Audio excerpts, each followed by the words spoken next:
The forest was silent, too silent. Even the usual rustle of leaves seemed to have vanished, replaced by a heavy, unnatural stillness that made my skin prickle. I had wandered off the main path on a routine hike, seeking nothing more than a few quiet hours among the trees, but something in the air told me I wasn't alone. It started as a sound so faint, I almost doubted my ears, a high-pitched, desperate whine, almost like a child crying. I froze, straining to listen. Then it came again, louder, more urgent. My heart hammered. It wasn't human. It wasn't any animal I had ever heard. Curiosity, or maybe fear, drove me forward, deeper into the woods. Every step felt heavier, the shadows thickening around me. And then I saw them. Tiny shapes huddled together on a moss-covered rock.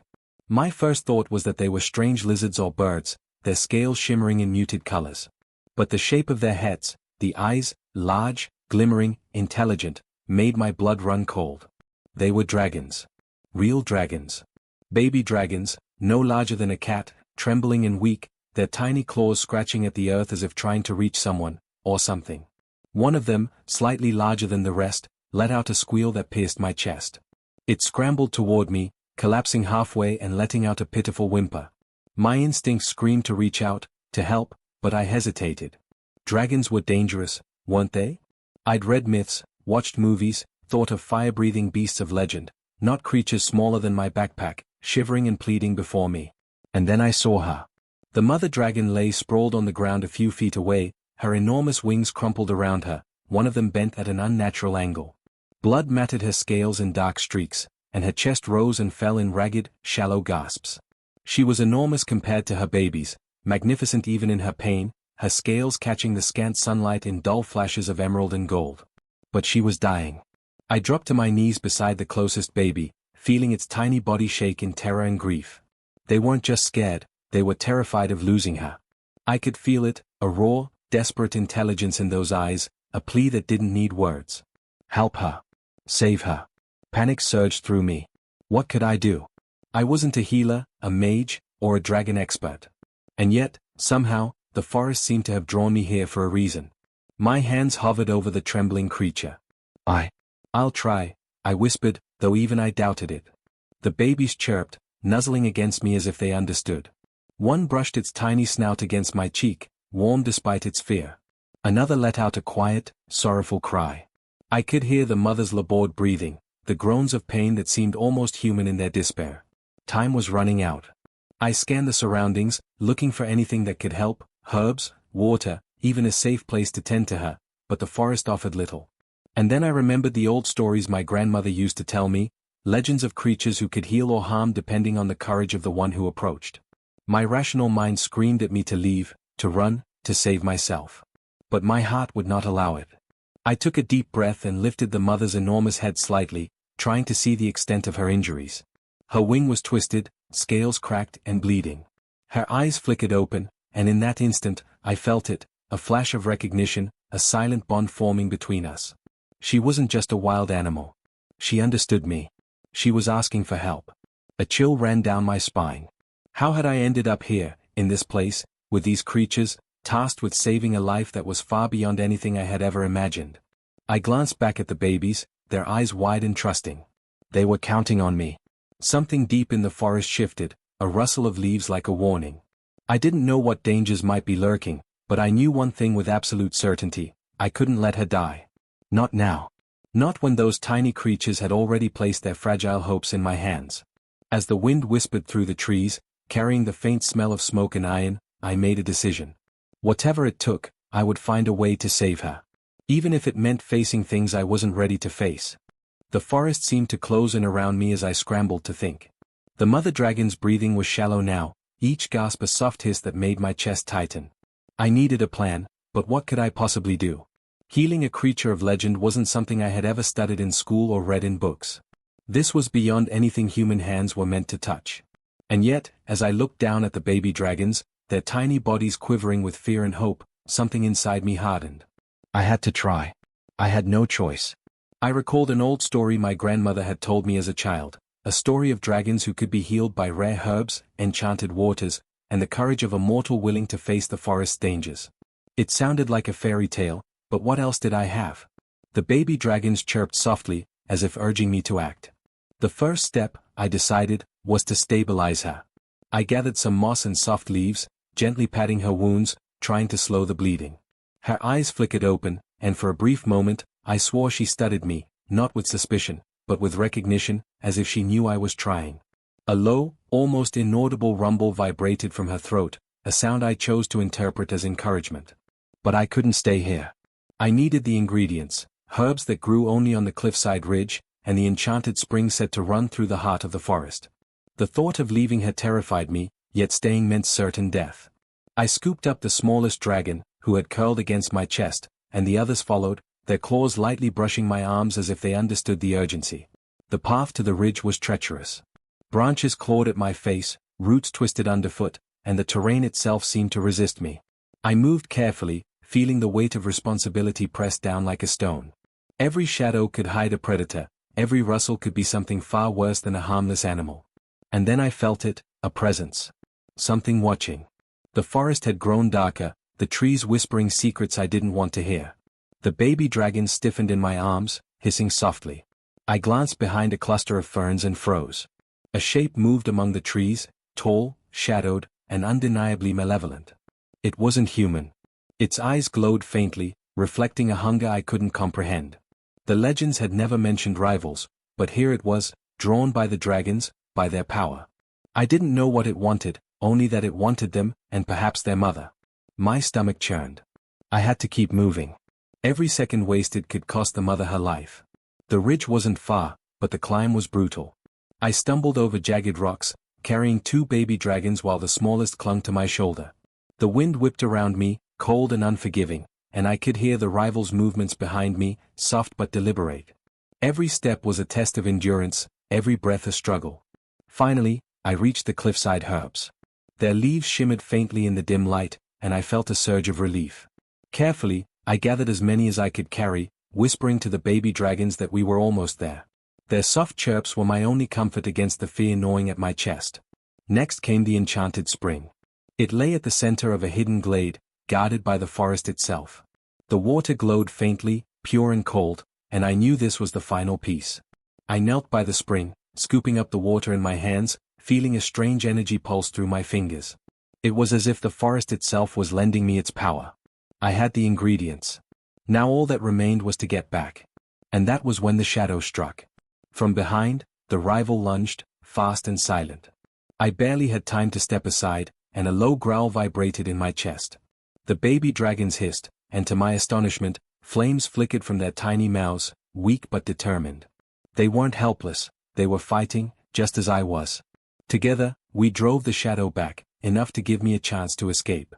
Heart pounding, I raced back to the mother dragon.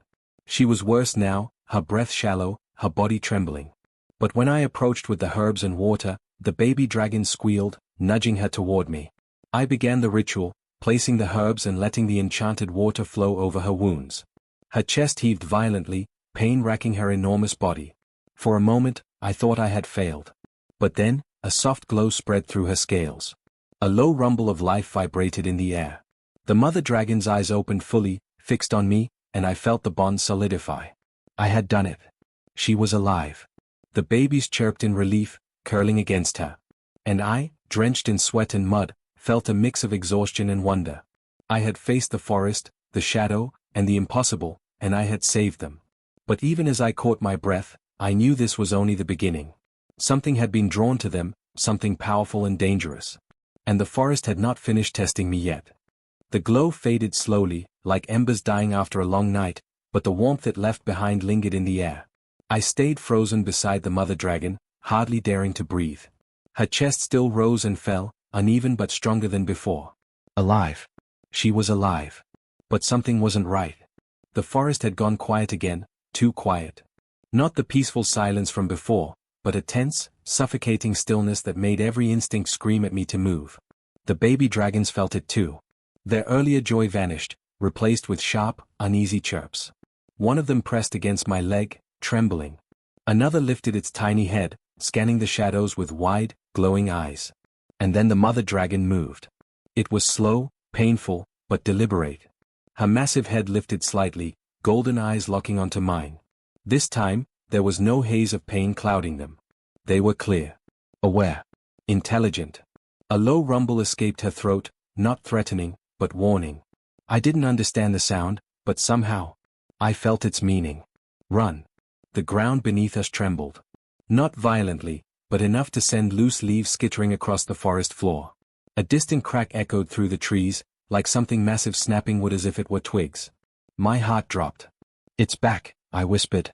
The shadow I had encountered before wasn't gone. It had only been waiting. The mother dragon tried to rise, her wings twitching, claws digging into the dirt. But she couldn't. Not yet. The healing had saved her life, but it hadn't restored her strength. Not fully. Another crack. Closer this time. The baby dragons huddled together, letting out frightened, high-pitched cries. One of them suddenly stepped forward, placing itself between me and the forest. Its tiny body shook, but it stood its ground. I stared at it in disbelief. "You're protecting me?" It let out a small hiss, a flicker of flame escaping its mouth, stronger this time. Not enough to scare off a true predator, but enough to show it wasn't helpless anymore. A surge of determination hit me. "No," I said, my voice steadier than I felt. "We protect each other." The trees ahead shuddered, and then it emerged. The shadow wasn't just a shape anymore. It stepped into the faint light filtering through the canopy, revealing a creature that made my blood run cold. Tall, twisted, its body seemed made of bark and bone fused together, with jagged limbs that dragged unnaturally along the ground. Its eyes burned with a dim, hollow glow, like dying coals. It wasn't just hunting. It was drawn here.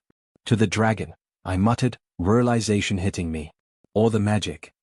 The creature let out a low, grinding sound, like wood splintering under pressure. It took another step forward. The mother dragon growled, louder this time, a deep, resonant sound that vibrated through the air despite her weakened state. Her eyes burned brighter, and for a moment, I caught a glimpse of what she must have been at full strength, a force of nature, powerful and untouchable. But right now, she couldn't fight. That meant it was up to me. And the babies. The creature lunged. "Move!" I shouted, grabbing two of the hatchlings as I rolled to the side. The ground where I had been standing cracked under the force of its strike. Dirt and leaves exploded into the air. The smallest dragon didn't run. Instead, it inhaled sharply, and released a burst of flame. This time, it wasn't just a flicker. The fire struck the creature's arm, and it recoiled, letting out a distorted screech. The flames didn't burn it the way normal fire would, but they slowed it. "Hurt it. That's it," I yelled. Again. The other hatchlings joined in, their tiny breaths creating scattered bursts of fire. Together, it wasn't powerful, but it was enough to keep the creature at bay. I scrambled backward, my mind racing. Fighting it head-on wasn't an option. We needed time. Time for the mother dragon to recover. Keep it distracted. The baby dragons chirped in response, circling clumsily, snapping and hissing, their small flames flashing in the dim forest. Brave. Reckless. The creature lashed out again, faster this time. One of the hatchlings barely dodged, tumbling across the ground with a frightened squeal. "No." Without thinking, I grabbed a fallen branch and swung it with everything I had. It struck the creature's side with a dull crack. Useless, but it got its attention. Its glowing eyes turned toward me. And in that moment, I realized something terrifying. It wasn't just after the dragons anymore. It was after me. The air grew heavier, pressing down on my chest as the creature stepped closer. The forest seemed to bend around it, as if even nature feared what it had become. Behind me, I heard a sound, deep, rising, powerful. The mother dragon. I turned just as she lifted her head higher than before, her chest expanding with a slow, steady breath. A faint glow began to build in her throat, spreading outward like molten light beneath her scales. Hope surged through me. "Just a little longer," I whispered. The creature lunged again, straight at me. I braced myself, heart pounding, knowing I couldn't outrun it this time. But just as it reached me, a roar split the forest. And everything changed. The roar didn't just echo, it shook the forest. It rolled through the trees like thunder, deep and ancient, carrying a power that made the ground tremble beneath my feet. The air itself seemed to ignite with it. The creature froze mid-lunge. For a split second, everything stopped. Then the mother dragon rose. Not fully, not yet, but enough. Her massive body pushed against the earth, claws digging deep as her wings spread halfway, trembling with effort. The glow in her throat burned brighter now, spilling through the gaps in her scales like molten gold. And her eyes. They weren't weak anymore. They were furious. A blast of fire erupted from her jaws. It wasn't like the tiny flames of the hatchlings. This was a torrent, a blazing stream of white-hot fire that tore through the air and slammed into the creature with explosive force. The impact threw it backward, crashing through trees as flames clung to its twisted form. The forest lit up in a storm of orange and gold. I staggered back, shielding my face from the heat. My heart pounded wildly as I watched the impossible unfold before me. "She's fighting," I whispered. The baby dragons chirped excitedly, their fear replaced with something new, hope. They rushed toward their mother, staying close but out of her way, as if they understood this moment was hers. The creature shrieked, its body writhing as the flames consumed parts of it. But it didn't fall. It adapted. The fire dimmed around it, not extinguished, but absorbed, its bark-like body blackening, hardening, evolving. Its glowing eyes flared brighter, more furious than before. And then it stood again. Stronger. "No," I breathed. The mother dragon growled, a deeper, more dangerous sound this time. She shifted her weight, clearly in pain, but unyielding. She wouldn't let it come any closer. The creature charged. Faster than before. The dragon met it head-on. Claw struck limb with a crack that echoed like splitting stone. The impact sent a shockwave through the ground, knocking me off my feet. I scrambled backward, heart racing, as the two forces collided in a clash of raw power. The dragon slashed again, her claws tearing into the creature's side. Splinters and dark fragments scattered across the forest floor. But the creature retaliated instantly, its jagged limbs striking her injured wing. She roared in pain. The sound hit me like a physical force. "Get back!" I shouted to the hatchlings, waving them away as they instinctively tried to rush forward. They hesitated, but listened. Good. They were learning. The fight wasn't just strength against strength. It was survival against corruption. The creature moved unnaturally, twisting and lunging with jerky, unpredictable motions. It wasn't bound by pain the way the dragon was. Every hit she took slowed her, while it seemed to grow more relentless. "We need to help her," I muttered, my mind racing. But how? Then I remembered the spring. The herbs. The energy I had felt flowing through them. The forest wasn't just watching. It was connected to this. I closed my eyes for a brief second, ignoring the chaos around me. Think. The water, the herbs, they hadn't just healed her. They had carried something alive.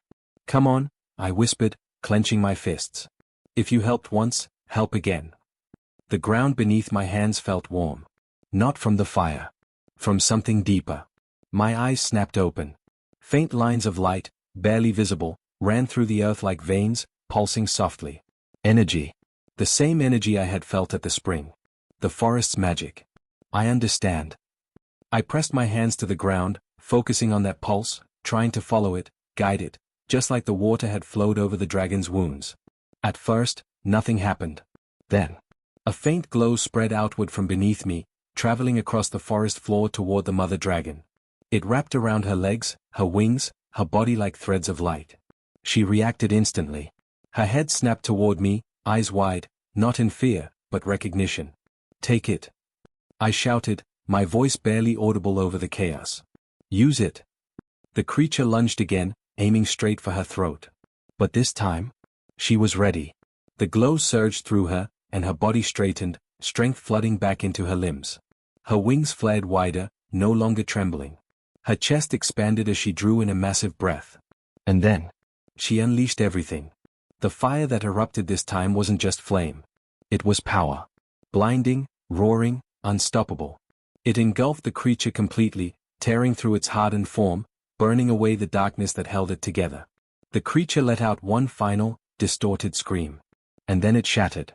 Not falling. Not retreating. Gone. The flames died down slowly, leaving only smoke drifting through the air. Silence returned to the forest. Real silence this time. I collapsed onto my knees, breathing hard, my entire body shaking. It was over. The baby dragons rushed forward, chirping and circling their mother. She lowered her head, letting out a soft, rumbling sound as they pressed against her. Alive. All of them. The mother dragon turned her gaze to me once more. And this time, there was no pain. Only something deeper. Something ancient. And something that felt a lot like gratitude. The smoke drifted slowly into the sky, curling through the treetops as if the forest itself was exhaling after holding its breath for too long. I stayed where I was, kneeling on the ground, my hands still pressed into the dirt. My body felt heavy, drained, like whatever strength I had borrowed from the forest had taken something from me in return. But I was alive. And so were they.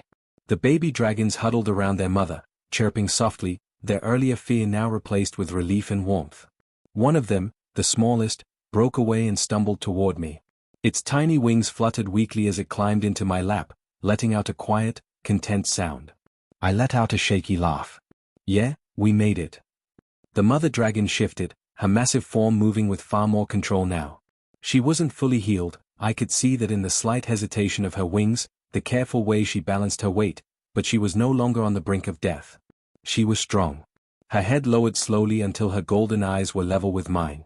Up close, they were even more intense, ancient, wise, filled with something I couldn't quite put into words. For a moment, we simply stared at each other. And then I felt it. Not a sound. Not a voice. A presence. A thought that wasn't mine, brushing against my mind like a whisper carried on the wind. You stayed. My breath caught. I swallowed, unsure if speaking out loud even mattered.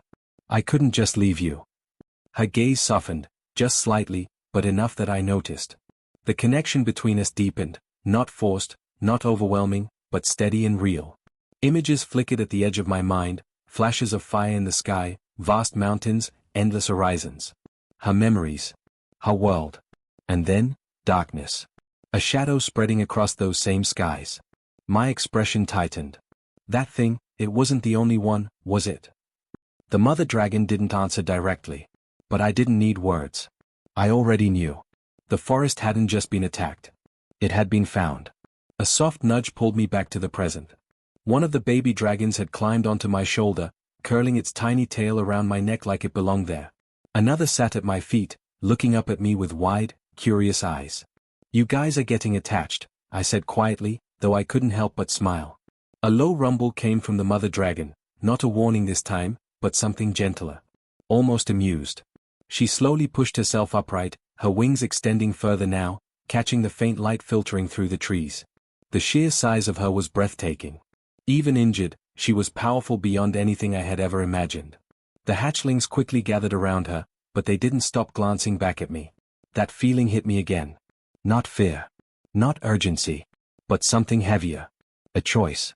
You're leaving, I said softly. The mother dragon held my gaze. Another flicker of that strange connection passed between us, clearer this time. A sense of distance. Of mountains far beyond this forest. Of places untouched by whatever darkness had begun to spread.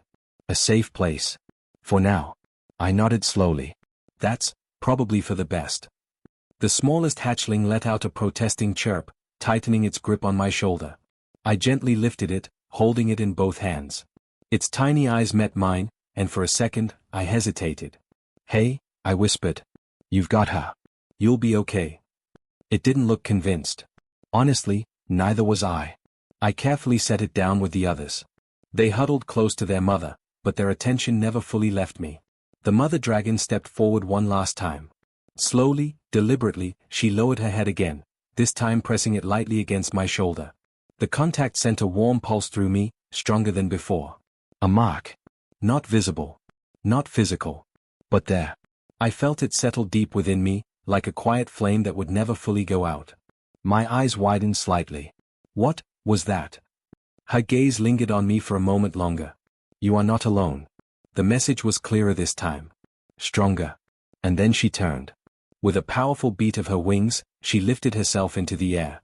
It wasn't perfect, there was still strain in the movement, but it was enough. Enough to rise above the forest, to carry her and her young away from danger.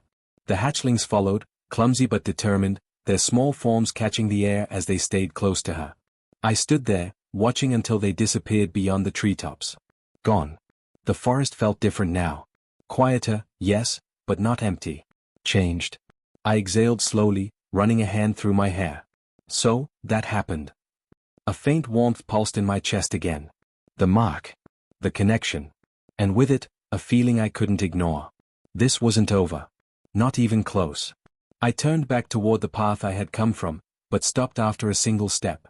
For a brief moment, I thought I saw something moving between the trees. Not the same creature as before. Smaller. Faster. Watching. Waiting. I narrowed my eyes. Yeah, I muttered under my breath. I had a feeling. Somewhere far above, beyond the clouds, a distant roar echoed faintly across the sky. Not a cry of pain. Not a call for help. But a warning. And this time, I knew it was meant for me.